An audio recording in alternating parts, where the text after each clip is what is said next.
C'est le dernier verrou avant Goma, la cité des Saké, restait bel et bien entre les mains de Wazalendo et les forces armées de la République démocratique du Congo.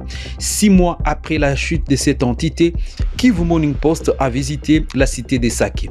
La reprise des activités socio-économiques y est observée.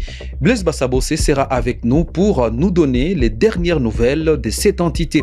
Nous parlerons de la République démocratique du Congo et du Rwanda qui vont encore se retrouver à nouveau pour la 3e fois. Cette fois-ci, ce sera dans le cadre de réfléchir ensemble comment paraffer un accord de paix définitif et durable pour que la stabilité soit notée au niveau régional. Ces informations et tant d'autres, nous les développons dans un court instant.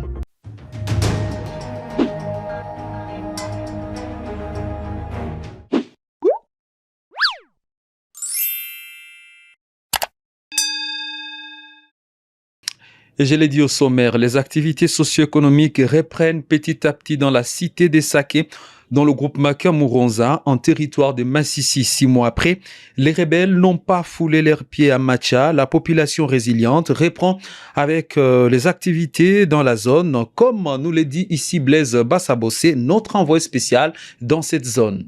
Saké est occupé d'abord, ça il faut préciser, par les éléments wazalènes de les forces armées de la République démocratique du Congo. Il y a des populations qui sont en train de rentrer, il y a la vie qui est en train de reprendre. Comme on l'a constaté d'ailleurs, après le rond-point Saké où on pouvait prendre des motos jadis pour aller à Goma ou aller dans les territoires de Massissi, on peut voir des produits agricoles qui sont en train d'être vendus. Les populations viennent de Goma pour les acheter à cet endroit. Le marché, derrière moi, c'était le marché Saké. Aujourd'hui, vide, il n'y a pas d'activité.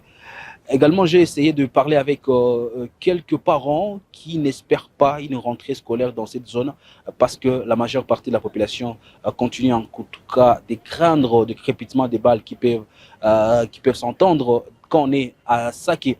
Parce que vous le savez, Saké, c'est encore une zone opérationnelle. Mais ceux qui rentrent quand même affirment vivre dans une situation de paix et de sécurité. Les Ouazalais sont en train de sécuriser la population qui rentre dans la cité de Saké. Restons toujours à Saké où la rentrée des classes est fixée au 2 septembre en République démocratique du Congo. Dans cette partie du territoire de Massissi, nombreux parmi les habitants qui regagnent leur domicile sont dubitatifs sur la capacité des écoles du milieu à accueillir à nouveau les élèves. Certains parents se disent dépourvus également de moyens pour acheter les fournitures scolaires à leurs enfants, bien que la rentrée soit hypothétique dans cette zone. Suivez ces témoignages. Haja yetu tunapenda turudie mwingine yetu kwanza wanafunzi wako kule abasome mwaka jana bakusoma na hii mwaka habatasoma, ndio tunapenda warudie, sie bote turudie juu watoto bakwe basome. Juu miaka 2 watoto kukua mshomaji ya masomo, sie wazazi tunateseka sana. Njo mie haja yetu sie bote turudie watoto bakwe basome, juu mwaka jana bakusoma na hii mwaka tena tunaona habatasoma. Hatuyapata uniforme, tungali mwali ya bukimbizi. Enomba turudie, tuone kisi watoto wanaweza kuyasomea huko kwetu. Quittons le Massissi pour le territoire de Rutshuru où des bandits non autrement identifiés ont attaqué un convoi de motos en provenance de Vichumbi. Nous sommes jeudi 22 août 2024 sur la piste Rwindi-Kibirizi, à environ 2 km de Kibirizi Centre, en plein parc national de Virunga, dans la chefferie de Bwito, territoire de Rutshuru.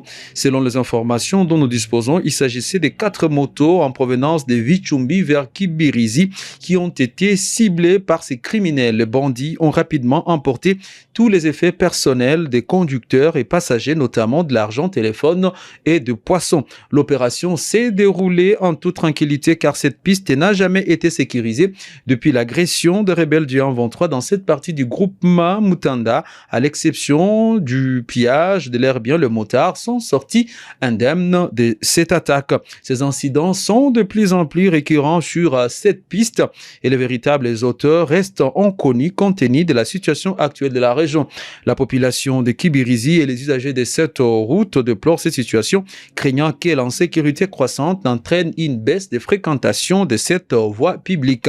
Rappelons que des cas similaires avaient été déjà enregistrés récemment où d'autres voyageurs avaient été victimes de braquages par les mêmes inconnus au même endroit.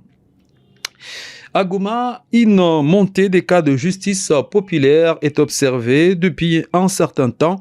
De nombreux habitants, interrogés par Kivu Morning Post, attribuent ce recours à la justice populaire à l'incapacité pour les autorités urbaines à assurer la sécurité des habitants. Ils ne comprennent pas pourquoi bon nombre de criminels arrêtés finissent par regagner les entités dans lesquelles ils ont été appréhendés par la population. Pour eux, l'unique moyen de se défendre est tout simplement de recourir à la justice populaire. Suivez ces témoignages. Ni huzuni sana kufatana na kuona bebako wana ingilia batu ni kongole ku kongole iko kongole ku kongole njo mwa iko na ingilia mwenjaki. Tunakosa gouvernement yetu kama inalala ou bien ilishaka voyager. On ne sait pas si nous sommes dans quel gouvernement. Grand regret vraiment kusie kuona kongole ko naingilia mwingine tena mwana kuingilia ni mwana kia na arme hapo mwa Goma na shinda kalanga gisi natembea mubirere ubie fasi zingine. Arme ni kila mtu iko na arme na wale njoo bako banaingilia, unakuta tena ni njoo batu yetu ba kutuchunga njoo bako banatuingilia busiku na mchana. Ni nani? Ni polisi, ni nani? Ni songa mbele soda anteni militaire. Nous regrettons beaucoup. En tout cas, tu n'as regretté ça. Justice populaire. Deja pinaonekana maandiko Biblia takatifu inakuwa da pour da pour hautatika mtu akuingilia mwako wa mwache hivi, no. La République démocratique du Congo et le Rwanda se retrouveront à nouveau les 9 et les 10 septembre à Luanda sous la médiation de l'Angola pour négocier l'accord de paix sur les conflits dans l'Est de la République démocratique du Congo. Selon le communiqué final de la 3e réunion ministérielle qui s'est terminée jeudi à Luanda, une réunion d'experts aura lieu dans la capitale angolaise le 29 et le 30 août de ces mois dans le but d'aborder des aspects spécifiques de l'accord proposé par le président de la République d'Angola, Joao Lourenço, comme médiateur du processus. Parlons toujours de la guerre dans l'est de la RDC où une ancienne candidate au poste de vice-gouverneur dans la province de la Chopo, à savoir Madame Doudou Tika et Leli, a rejoint l'Alliance Fleuve au Congo de Corneille Nangaa. Très connu à Kisangani et membre du parti politique du ministre de l'Aménagement du territoire, Guy Luando, Doudou Tika et Leli, est apparu dans une vidéo diffusée jeudi par l'AFC à l'occasion de la clôture de la 9e session de formation des cadres de l'Alliance du fleuve Congo. Détail avec Émilie Moutebois. Doudou Tika Leli, une ancienne candidate au poste du vice-gouverneur de la Chopo en avril dernier, vient d'intégrer le mouvement politico-militaire Alliance du fleuve Congo bar 123. Très connu à Kisangani, Doudou est apparu dans une vidéo diffusée par AFC lors de la clôture de la 9e session de formation des cadres du 123 bar AFC. Elle fut coordinatrice adjointe des femmes candidates de la Chopo, d'INAFEC en sigle. Si les femmes congolaises commencent à intégrer le mouvement terroriste en République démocratique du Congo, est un signal fort pour le gouvernement congolais. Et donc, les autorités congolaises devraient pousser le raisonnement plus loin que possible et voir comment prendre en charge les femmes congolaises. Parlons sport pour terminer. Préparatif de la nouvelle saison sportive. Le seul représentant de la province du Nord Kivu en première division était en amical vendredi 23 août 2024. L'AS Dauphin Noir s'est imposé devant le FC Goma Sport sur la note des 3-2. Ben Mouima Georges nous fait le point sur le début de la préparation de Dauphin Noir. C'est une nouvelle équipe de l'AS Dauphin Noir de Goma qui a lancé sa pré-saison. L'objectif est d'avoir un groupe capable de défier les grands cadres du football congolais la saison prochaine. Pour ce faire, les tricolores ont lancé cette série de matchs amicaux. D'abord, ce jeudi, l'AS Dauphin Noir a livré des matchs amicaux au stade de l'Unité. Victoire d'abord de Dauphin Noir 2-1 devant le football club Nyiragongo. Puis lors de la deuxième sortie, Dauphin Noir a été contré au partage des points par les DC Espoir. Score au finish 1-1. Dauphin Noir donc a lancé cette campagne face aux équipes de la tente urbaine de football de Goma. Ce vendredi, pour enchaîner, Dauphin Noir s'est offert à Goma Sport sur la note de 3-2 Dauphin Noir donc est très déterminé à défier les tout-puissants Mazembe, l'ASV Club ou encore l'FC Saint-Eloi-Lupopo la saison prochaine. Cette équipe s'est d'ailleurs renforcée avec plusieurs joueurs de différents clubs, dont deux du dernier club Virunga.